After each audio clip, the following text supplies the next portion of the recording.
Mateo capítulo 8, versículo 23. Cuando entró Jesús en la barca, sus discípulos le siguieron y de pronto se desató una gran tormenta en el mar, de modo que las olas cubrían la barca, pero Jesús estaba dormido. Y llegándose a él, le despertaron diciendo: Señor, sálvanos, que perecemos. Y él les dijo: ¿por qué estáis amedrentados, hombres de poca fe? Entonces se levantó, reprendió a los vientos y al mar, y sobrevino una gran calma. Y los hombres se maravillaron diciendo: ¿quién es este que aún los vientos y el mar le obedecen? Bueno, como ya ustedes saben, este jueves en la tarde tuvimos un serio inconveniente en el techo de nuestra iglesia debido al error involuntario de uno de los obreros que estaba impermeabilizando el techo, y la fuerte lluvia que cayó esa noche y en la madrugada del viernes, el salón de cultos de nuestro edificio sufrió daños considerables, y es por esa razón que no podemos usar las facilidades en el día de hoy. Todavía necesitamos hacer una evaluación más profunda de los daños, pero esperamos en el Señor que sea menor de lo que se ve y que pronto nosotros podamos regresar a la normalidad. Ahora, es por esa razón que los pastores decidimos detener momentáneamente la serie de Romanos que venimos exponiendo desde hace ya varios meses, los domingos en la mañana, para poner este evento en perspectiva que viene a sumarse a todas las complicaciones, a todas las dificultades que nosotros venimos experimentando por causa de la pandemia. Y mi propósito en esta mañana es enfocar la naturaleza de las pruebas a la luz de este pasaje que acabamos de leer en el Evangelio de Mateo, para luego detenernos a considerar cómo funciona la fe cuando estamos en medio de la prueba. Mis hermanos, Pablo nos dice en 2 Corintios capítulo 5 versículo 7 que es por fe que andamos, no por lo que vemos. Es por fe que andamos.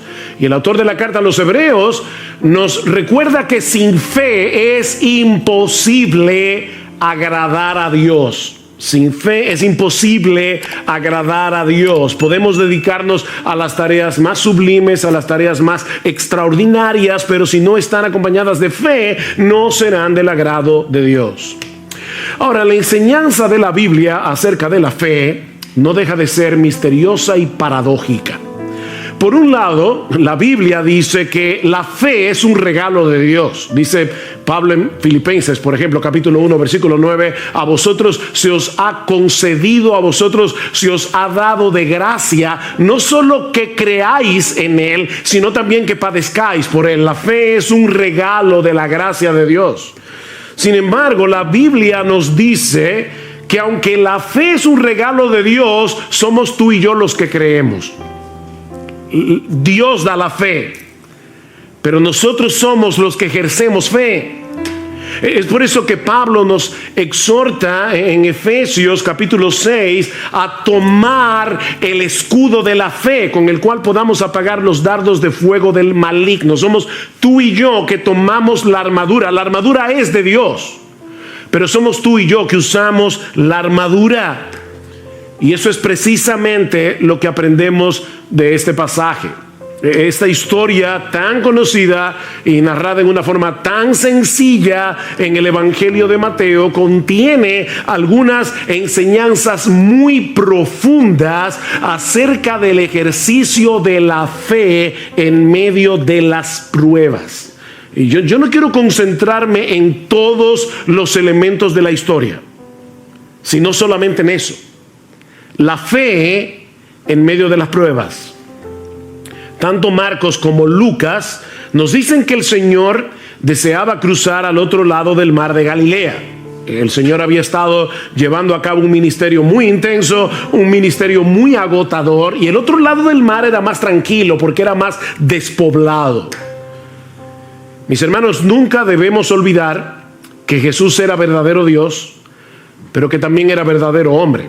El Señor estaba cansado estaba agotado. El mar de Galilea es un lago de agua dulce relativamente pequeño, así que se puede atravesar de un lado a otro en un tiempo relativamente breve. De hecho, hace unos años tuve la oportunidad de estar en el mar de Galilea y uno puede ver fácilmente todos los contornos del mar estando allí. Así que el mar se puede cruzar rápidamente, a no ser por las características climáticas y geográficas del mar de Galilea que pueden desatar tormentas repentinas. Resulta que la superficie del mar de Galilea es la más baja del mundo para un lago de agua dulce. De manera que cuando las corrientes de aire frío descienden de las colinas que rodean el lago y chocan con el aire caliente de la superficie, se pueden provocar tormentas repentinas que son un verdadero desafío, aún para marineros experimentados, como era el caso de los apóstoles. Y eso fue precisamente lo que ocurrió esa noche. Vean otra vez versículo 23. Cuando entró Jesús en la barca, sus discípulos le siguieron y de pronto se desató una gran tormenta en el mar, de modo que las olas cubrían la barca, pero Jesús estaba dormido. Marcos nos dice en su evangelio que se desató una mega tormenta, un mega huracán, dice el texto literalmente. Que en asuntos de minutos puso a la barca al borde del naufragio. Las olas eran tan altas y golpeaban con tal violencia que el bote se zarandeaba de un lugar a otro. Yo no sé si ustedes alguna vez han visto esos, lo que nosotros llamamos muñequitos, en otros países le llaman cartones animados, donde de repente el agua se convierte como en un puño y comienza a golpear la barca. Bueno, lo que los discípulos estaban experimentando esa noche era un puño de agua golpeando la barca una y otra vez. Los discípulos sabían que ellos estaban en un serio problema. Humanamente hablando, era una situación desesperada, era una situación sumamente peligrosa. Y seguramente muchos de ustedes se han sentido así alguna vez. O puede ser incluso que estén atravesando por una situación similar en este mismo momento. Nadie está exento de las dificultades que surgen viviendo en un mundo caído. Y por eso, mis hermanos, es que es tan importante entender la naturaleza de las pruebas para luego ver cómo nosotros debemos ejercitar fe cuando estamos en medio de una prueba. Así que veamos en primer lugar la naturaleza de las pruebas tal como Dios nos los revela en este pasaje. Y lo primero que aprendemos de este texto es que las pruebas son controladas y enviadas por Dios con un propósito. Las pruebas son controladas y enviadas por Dios con un propósito. Ya les decía que no era nada extraño que en este mar se formaran tormentas repentinas, pero mis hermanos, Dios es soberano. Él lo controla todo, incluyendo los fenómenos de la naturaleza. Él puede impedir que cosas como estas sucedan, pero ¿saben qué? Muchas veces Dios decide no impedirlo. Dios decide no impedirlo. Yo sé que fue un error de un obrero que estaba impermeabilizando nuestro techo este jueves en la tarde. Pero mis hermanos, ese error de un obrero estaba en las manos del Señor. El hecho de que esa noche cayera un aguacero, nosotros lo escuchábamos fuera de la habitación y decíamos, está cayendo el cielo. Hacía muchos días, meses, que nosotros no veíamos un aguacero así. Bueno, ¿pudo haber impedido Dios que lloviera de esa manera precisamente cuando el techo tenía un problema? Por supuesto que sí. Por otro lado, también es cierto que Jesús estaba cansado.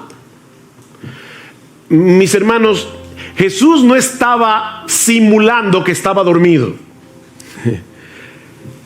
En su naturaleza humana, él no pudo resistir el cansancio tan grande que tenía. Para los discípulos era como de repente ver a Superman envuelto en kriptonita.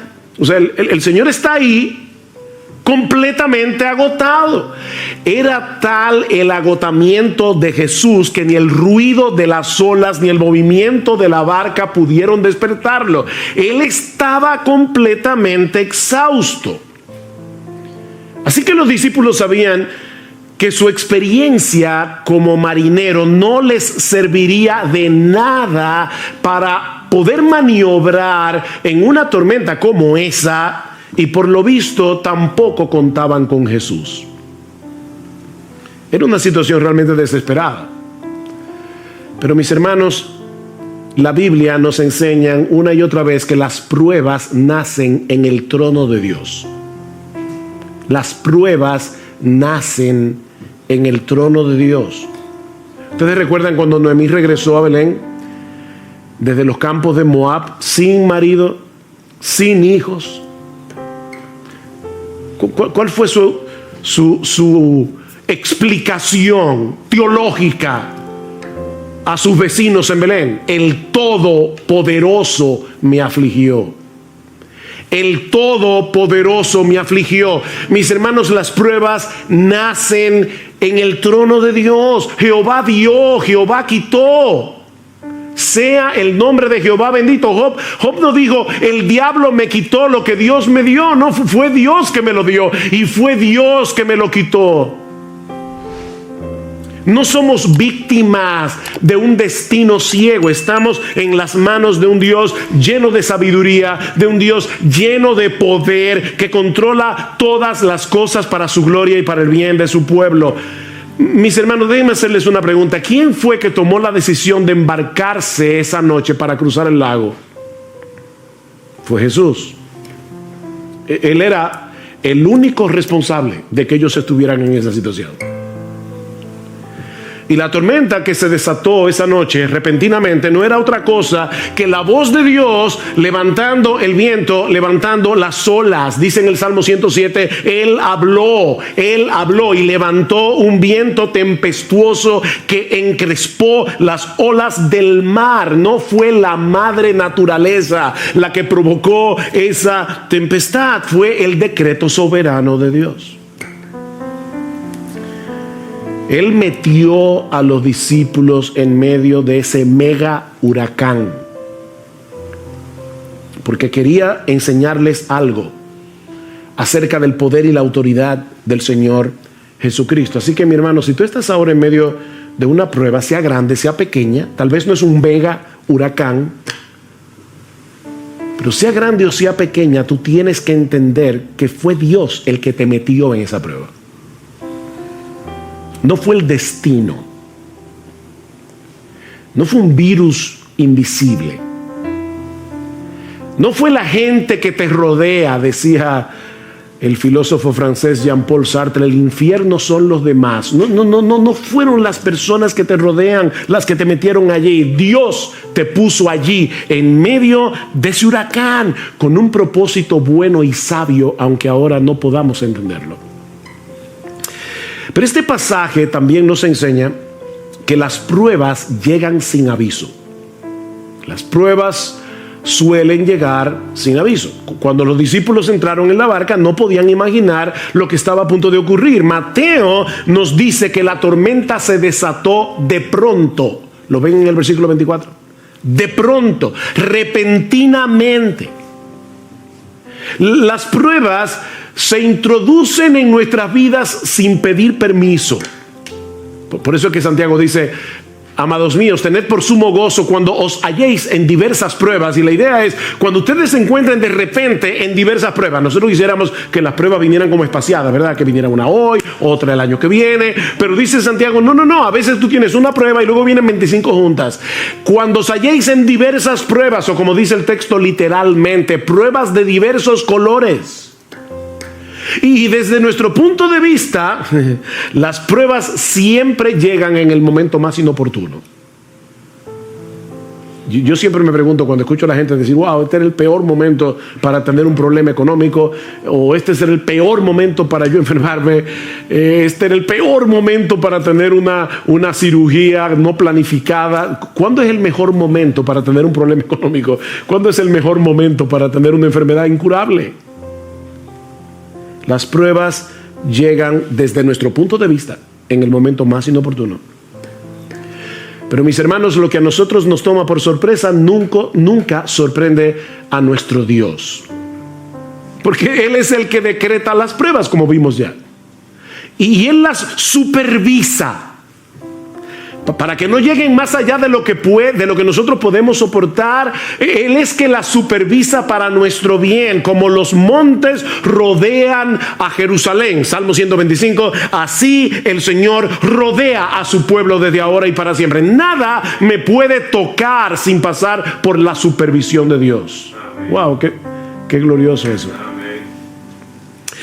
Pero aprendimos también de este pasaje que las pruebas sacan a flote las corrupciones de nuestro corazón. Las pruebas sacan a flote lo peor de nosotros. Los días previos a ese incidente, si ustedes pueden leer luego en sus casas Mateo capítulo 8 completo, se van a dar cuenta que Jesús había estado haciendo milagros sorprendentes. Por ejemplo, Mateo 8, 1 al 4, la curación de un leproso. Versículo 5 al 13, la curación a distancia del criado del centurión. Ni siquiera Jesús tuvo que ir a tocarlo. No, fue a distancia. La curación de la suegra de Pedro en el versículo 14. Y yo me imagino que en ese momento los discípulos se sentían campeones de la fe. Cuando uno ve a Jesús haciendo todo eso, tal vez ellos pensaban, mira, ahora mismo no importa lo que pase, yo confío en ese hombre. De hecho, es interesante ver en el texto que cuando otros veían las demandas del Señor como muy altas, recuerdan cuando les decía, síganme, y uno decía, espérate, deja que vaya en tierra a mi padre, o espérate que yo tengo una cosa que hacer, o no sé qué. Cuando otros estaban poniendo excusas para seguir a Jesús, vean lo que dice el versículo 23, cuando entró Jesús en la barca, sus discípulos le siguieron. Mientras otros veían difícil seguir a Jesús y ponían excusas para seguir a Jesús, los discípulos no. Así que probablemente en ese momento ellos se sentían campeones de la fe. Pero ¿qué tan fuerte era esa fe? No había manera de saberlo si no era en medio de la prueba. Abraham no sabía qué tan fuerte y sólida y vigorosa era su fe hasta que Dios le pidió que sacrificara a Isaac. Ezequías fue un buen rey de Israel. Enfermó, le oró a Dios que lo sanara, Dios lo sanó. Y probablemente en ese momento se sentía fuerte en su fe. Llegaron unos embajadores de Babilonia y el orgullo de Ezequías salió a flote inmediatamente. Mis hermanos, es en medio de las pruebas que conocemos el estado real de nuestro corazón. Nuestra fe será probada por el fuego, dice en 1 de Pedro capítulo 1 versículo 7. Tiene que ser probada por el fuego. ¿Qué hace el fuego? El fuego licúa el oro, y al licuarse, como es un metal pesado, eso hace que la basura salga a flote, y entonces el orfebre comienza a purificar el oro. Pero tiene que ser por medio del fuego. Yo estoy seguro que a nadie le gustaría ir a una joyería, comprar una prenda pensando que es de oro y después resulta que era de hojalata. El oro tiene que ser probado, y se prueba con fuego, no solo para ver su genuinidad, sino también para librarlo de impurezas. El oro tiene que ser probado por fuego, y nuestra fe también. Nuestra fe también tiene que ser probada. Y cuando somos probados, es que podemos ver una verdadera radiografía de lo que hay en nuestro corazón. Pero aprendemos también de este relato que las pruebas son un antídoto contra nuestro sentido de autosuficiencia. Las pruebas son un antídoto contra nuestro sentido de autosuficiencia. Estos hombres eran pescadores, bueno, y eran pecadores también, pero eran pescadores experimentados, eran marineros de experiencia. Seguramente ellos habían estado en tormentas anteriormente en el mar de Galilea, porque eso era muy común. Pero ahora Dios los había colocado en una situación tan extrema que ellos sabían que toda su experiencia no les serviría de nada. De nada. Mis hermanos, Dios usa las pruebas para llevarnos a descansar únicamente en Él, para destruir nuestro sentido de autosuficiencia. Pablo dice en 2 Corintios capítulo 1, versículos 8 al 9, que Dios los puso en una situación tal cuando ellos estaban en Asia Menor, que Pablo dice: nosotros tuvimos temor de morir, pensamos que no íbamos a conservar la vida, y Dios hizo eso, escuchen lo que dice Pablo, a fin de que no confiáramos en nosotros mismos. Pablo, el gran apóstol Pablo, está diciendo, en otras palabras, yo tengo la tendencia, igual que todos los demás, a confiar en mí mismo. Y Dios envió esta prueba para que no confiáramos en nosotros mismos. Todos nosotros tenemos una fuerte tendencia a confiar en nuestras propias capacidades. Y ¿saben qué? Nunca somos más débiles, ni estamos en una condición más vulnerable que cuando somos atrapados por el sentido engañoso, que es una ilusión, de que nosotros podemos hacer las cosas en nuestras propias fuerzas. Eso es una ilusión. Pero cuando estamos en medio de las pruebas, percibimos más claramente lo frágiles que somos, y eso nos mueve a buscar nuestro refugio únicamente en Dios. Por eso es que Pablo dice en esa misma carta al final, 2 Corintios 12, por tanto, de buena gana me gloriaré en mis debilidades, para que repose sobre mí, para que tabernaculice sobre mí, para que el poder de Cristo haga una tienda de campaña sobre mí. Es lo que está diciendo Pablo. Por lo cual, por amor a Cristo, me gozo en la debilidades, en afrentas, en necesidades, en persecuciones, en angustia, porque cuando soy débil, entonces soy fuerte. Cuando soy débil. Nunca estamos en una mejor condición espiritual que cuando percibimos que se acaban nuestras fuerzas, que ya no tenemos otra opción que ampararnos en el poder de la gracia de Dios. Pero lo más importante que nosotros aprendemos de este pasaje acerca de la naturaleza de las pruebas es que las pruebas nos brindan una excelente oportunidad para crecer en nuestro conocimiento de Dios y de sus caminos. Las pruebas son una escuela. Una escuela. Versículo 27. Y los hombres se maravillaron diciendo: ¿quién es este? Fíjense, ellos habían visto a Jesús hacer milagros, pero ahora se están preguntando: ¿quién es este? Este hombre no encaja dentro de nuestras categorías humanamente hechas. Cristo no encaja. ¿Quién es este? Que aún los vientos y el mar le obedecen. Esto no era una mera teoría para ellos. O sea, no fue que ellos vieron cómo Jesús se levantó de la barca. Y yo les decía al principio, yo no voy a estudiar y considerar cada uno de los detalles de la historia, pero ustedes recuerdan, ¿verdad? Jesús está dormido, los discípulos lo despiertan, Cristo mira el mar, mira el viento y le dice: cállate. Y la reacción de los discípulos no fue: wow, qué interesante. O sea, fíjate, wow, él solamente, mira, dijo la palabra y el mar se calmó. No porque ellos ya conocían eso en teoría. Ellos sabían que Jesús era poderoso, porque lo habían visto sanar. Recuerden, milagrosamente a leprosos, al criado del centurión. Ellos sabían que Jesús tenía poder. Pero ahora estaban tomando un examen práctico. Mis hermanos, las pruebas convierten el conocimiento teórico que nosotros tenemos de Dios en verdadero conocimiento. Job tuvo que pasar por todo lo que pasó para poder decir al final de su libro: de oídas te había oído. Un hombre que conocía al Señor, que adoraba a Dios día tras día, que oraba por sus hijos, un hombre piadoso. Y sin embargo está diciendo, Señor, yo no hubiera podido conocerte de no haber pasado por esta experiencia. De oídas te había oído, pero ahora mis ojos te ven. Déjame hacerte una pregunta. ¿Cuál es la mejor manera de aprender a jugar un deporte?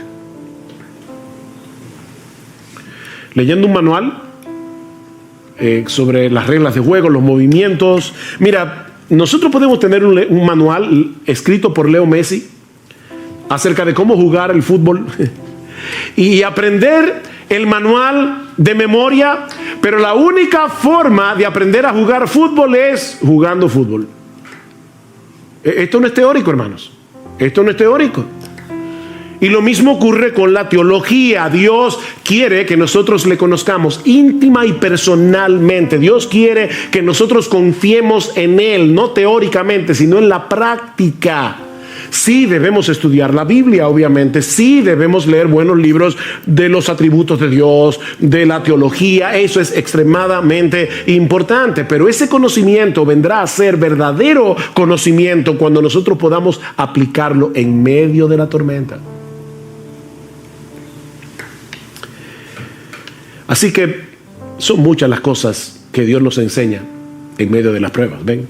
Jamás podremos conocerlo mejor a Él y conocernos mejor a nosotros mismos a menos que atravescamos por diferentes pruebas. Alguien decía muy sabiamente, contemplo el mundo a través de mis lágrimas, porque quizás así vea cosas que no vería con los ojos secos.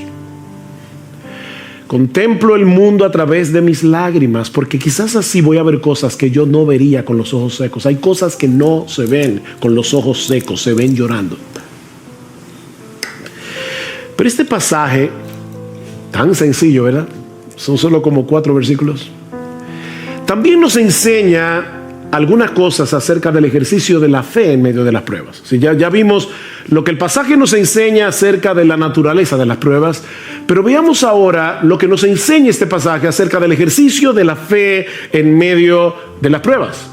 Esa noche los discípulos se dejaron controlar por el miedo, se dejaron controlar por la angustia, a tal punto que no solo pusieron en dudas el poder de Jesús, sino también su amor y su cuidado.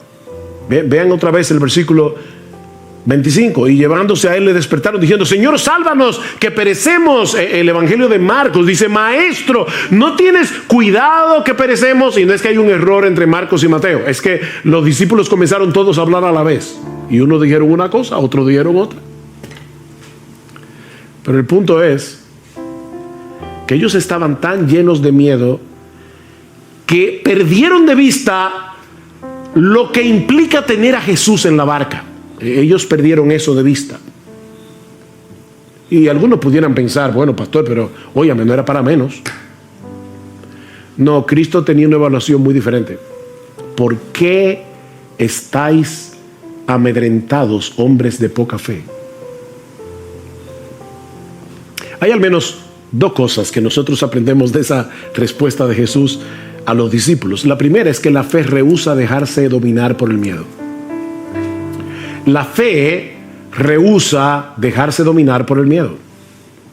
La pregunta del Señor puede parecer un tanto extraña en medio de una situación tan extrema, ¿verdad? ¿Por qué tenéis miedo? ¿Cómo que por qué? Pero es que tú no estás viendo el espectáculo. ¿Cómo que por qué tenemos miedo? Nosotros, ¿verdad?, nos identificamos con los discípulos porque de haber estado allí probablemente habríamos experimentado lo mismo. Sin embargo, la pregunta de Jesús implica una reprensión. ¿Por qué reaccionan con miedo? Ahora, déjenme aclarar algo para no crearles un problema de conciencia innecesario. Eso no quiere decir que los cristianos no tenemos derecho a luchar con el miedo, sobre todo cuando estamos en una situación de peligro potencial. No. El miedo, el temor es algo que Dios ha puesto en nosotros para llevarnos a la protección, a protegernos, a no ser locos y arrojarnos a una situación que pueda hacernos daño. Lo que no tenemos derecho, los cristianos, es a dejarnos controlar por el miedo. Fíjense, nosotros tenemos derecho a tener una lucha inicial con el miedo. Lo que no tenemos derecho es a dejarnos dominar por el temor, tomando en cuenta que nosotros tenemos un Dios como el nuestro que cuida de nosotros. Los discípulos perdieron el control de sí mismo al punto de hablarle a Jesús con insolencia. Maestro, ¿no te importa? Oigan la expresión. ¿No te importa que perezcamos? En vez de mostrar una fe sumisa y esperar confiados en que Jesús iba a hacer lo que él tenía que hacer, la frustración, el miedo, los llevaron a reprocharlo por su falta de cuidado y de amor. Ahora, no olviden, mis hermanos, que ellos acaban de ver a Jesús sanar todo tipo de enfermedad. Ellos acaban de ver a Jesús echar fuera demonios. Ellos estaban conscientes de su poder. Ellos estaban conscientes de la compasión de Jesús, pero dejaron que el miedo los controlara. En otras palabras, en ese momento ellos perdieron su teología. Ellos perdieron su teología. ¿Alguna vez te has visto a ti mismo reaccionando de ese modo? Porque ay, mis hermanos, a mí me ha pasado más veces de lo que yo quisiera recordar. Me ha pasado más veces de lo que yo quisiera recordar. Sabemos que el Señor es bueno. Sabemos que Él es todopoderoso. Sabemos que Él está lleno de compasión y de sabiduría. De hecho, tú y yo tenemos un conocimiento mayor que el que tenían los discípulos esa noche, porque nosotros vivimos del otro lado de la cruz. Ellos todavía en ese momento no habían visto a Cristo muriendo por nuestros pecados y recibiendo en su cuerpo la ira de Dios por nuestros pecados, para que nosotros pudiésemos ser absueltos en el tribunal de Dios. Ellos vivieron del otro lado de la cruz. Pero ¿cuántas veces reaccionamos con esa misma clase de insolencia?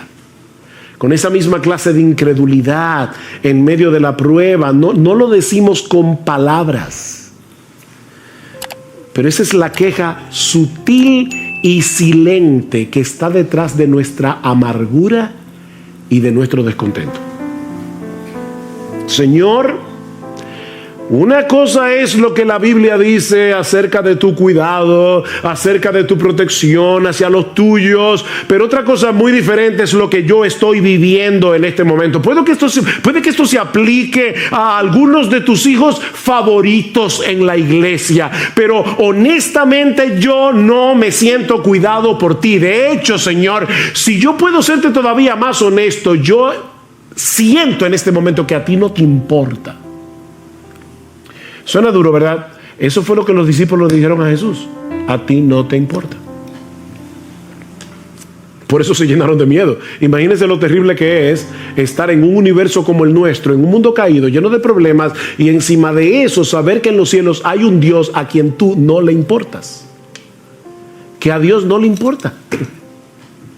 A ti no te importa, Jesús. Eso fue lo que los discípulos le dijeron. Por eso alguien decía que esta es la historia de dos tormentas, una en el mar y otra en el corazón. Esta es la historia de dos tormentas. Mis hermanos, ¿qué debemos hacer cuando percibimos esa agitación inicial de nuestras almas? Cuando percibimos que hay un peligro o una aflicción, porque decimos la fe rehúsa dejarse dominar por el miedo. Sí, pastor, eso suena muy bonito, pero ¿cómo yo hago eso? Pero eso me lleva a la segunda enseñanza, a la segunda lección que nosotros podemos aprender de este relato sobre el ejercicio de la fe en medio de las pruebas, y es el hecho de que hay algo que nosotros tenemos que hacer con la fe. O si quieren ponerlo de otro modo, nosotros aprendemos de este relato no solo que la fe rehúsa dejarse dominar por el miedo, sino que la fe es una actividad. La fe es una actividad. Lo que yo quiero decir con esto es que la fe no se dispara automáticamente en medio de las pruebas. Se trata de algo que nosotros tenemos que poner en acción. Tú y yo somos responsables de tomar el escudo de la fe. Lucas, en el relato paralelo, nos dice que luego que el Señor calma el mar en tempestad, Él le pregunta a los discípulos: ¿dónde está vuestra fe? ¿Ven la pregunta?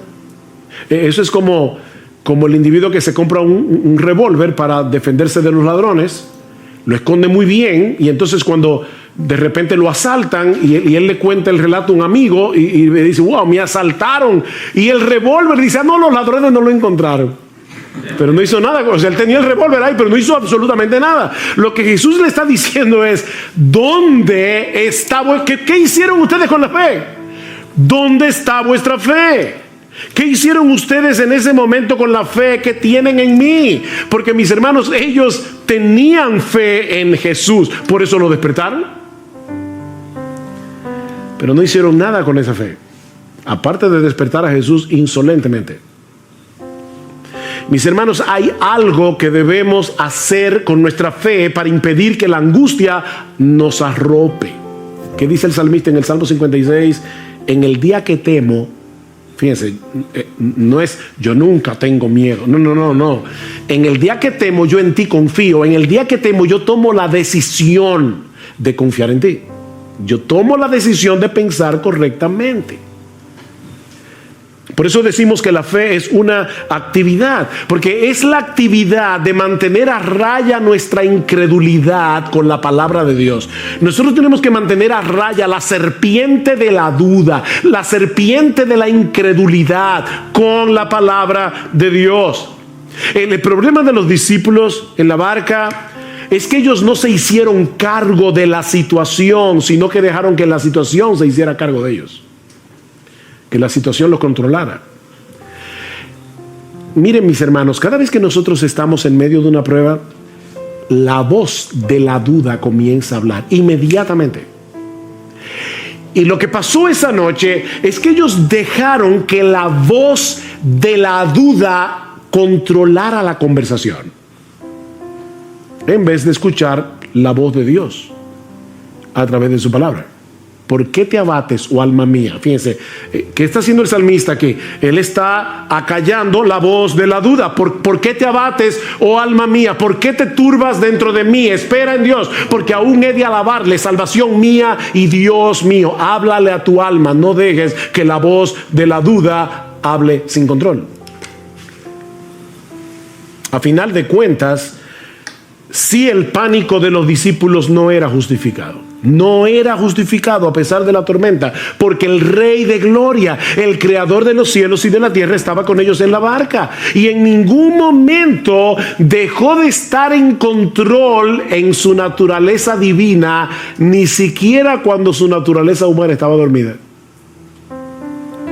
¿Ven? Verdadero Dios, verdadero hombre.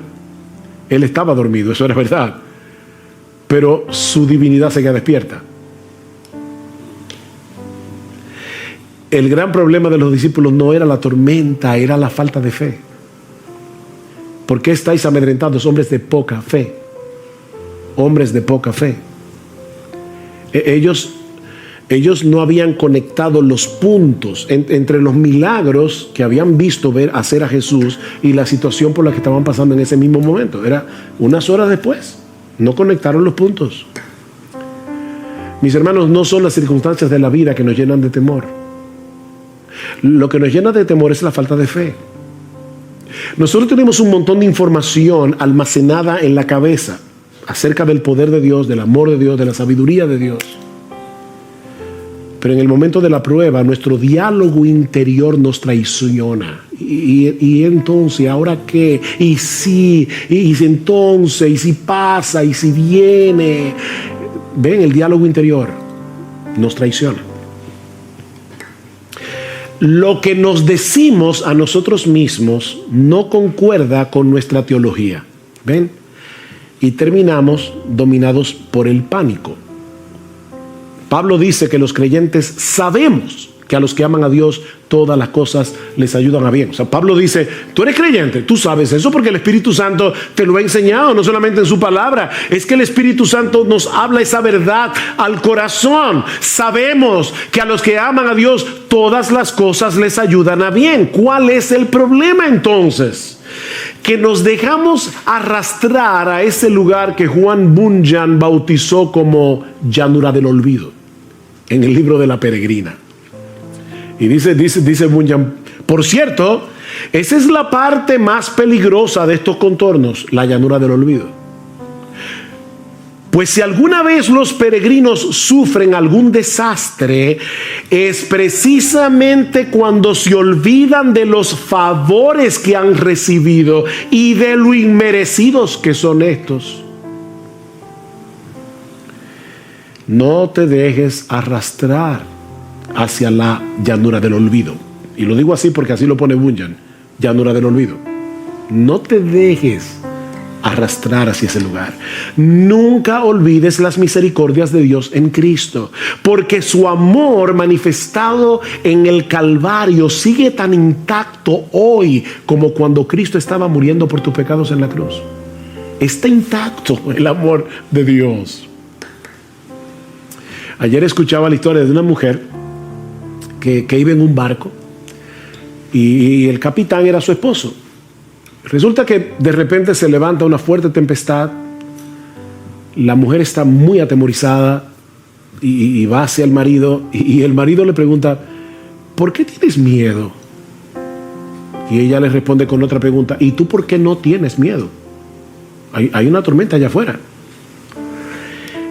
El marido, le pidió a un joven que estaba ahí, dice: tráeme mi espada. Él le trae la espada.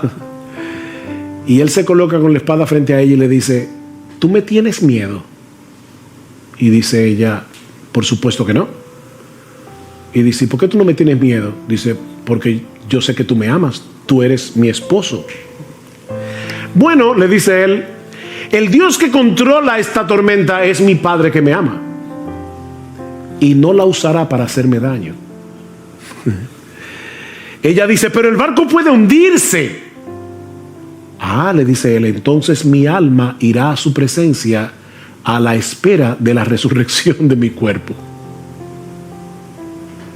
Ven, mi hermano, ¿cuál es el asunto? Esa espada que ahora te hiere está en las manos de Dios, del Dios que te ama, del Dios que cuida de ti, del Dios que no te va a hacer daño, del Dios que no te va a hacer daño. Aunque tenga que usar el escarpelo para hacerte una cirugía de corazón abierto, ese Dios no te va a hacer daño.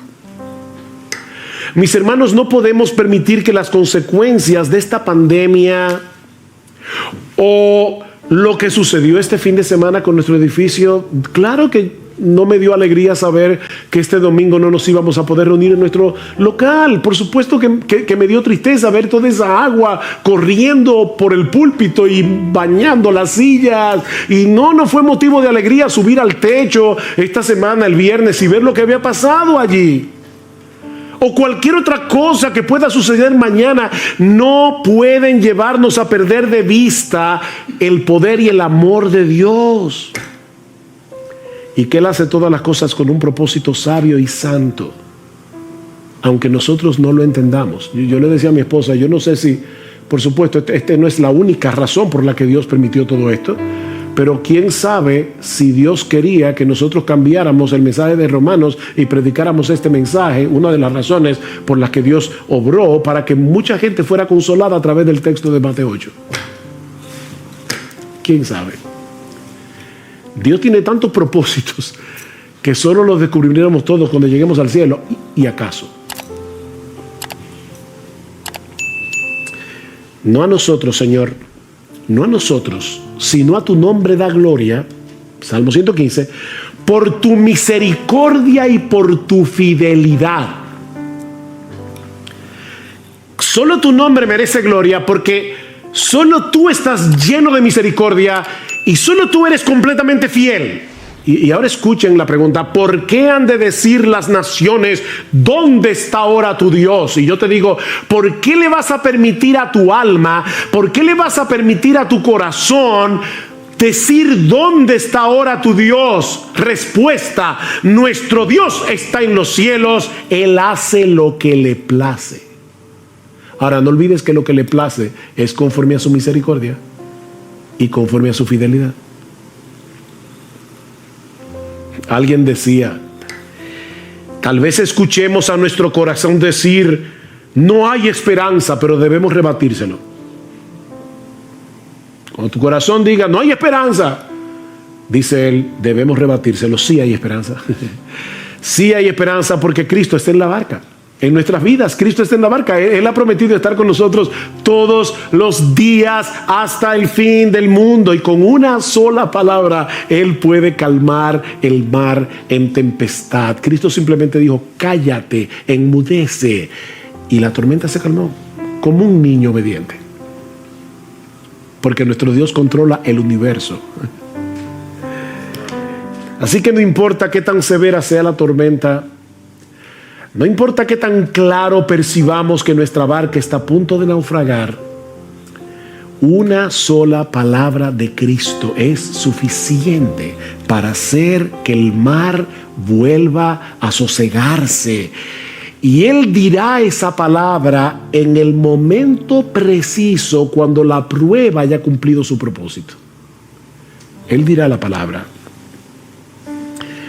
Que Dios nos conceda ojos para ver y una mente para recordar, de modo que podamos glorificarle en medio de la aflicción, mostrando a ese mundo incrédulo allá afuera que estamos en las manos de un Dios sabio, todopoderoso, que nos ama con un amor eterno e inalterable, y que Él ha hecho un pacto con su pueblo de no volverse atrás de hacernos bien. Vamos a orar. Padre, queremos darte muchas gracias, Señor, porque a pesar de lo sucedido este fin de semana y que ha producido daños considerables en nuestro edificio, Señor, nosotros podemos confiar en ti. Y de paso recordar que la iglesia no es un edificio de varilla y cemento. La iglesia son tus hijos. Y ahí está tu iglesia siendo cuidada todavía por ti.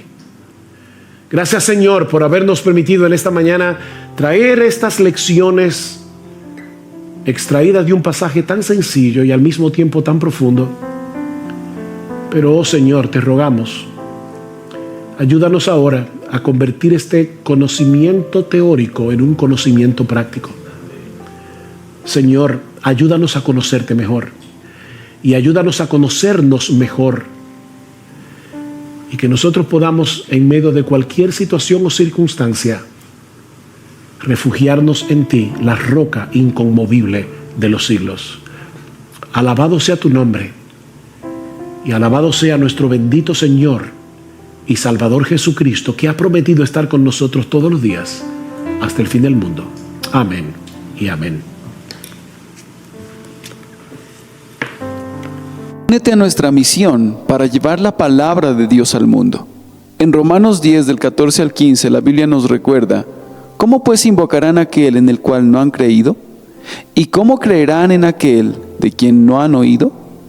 ¿Y cómo oirán sin haber quien les predique?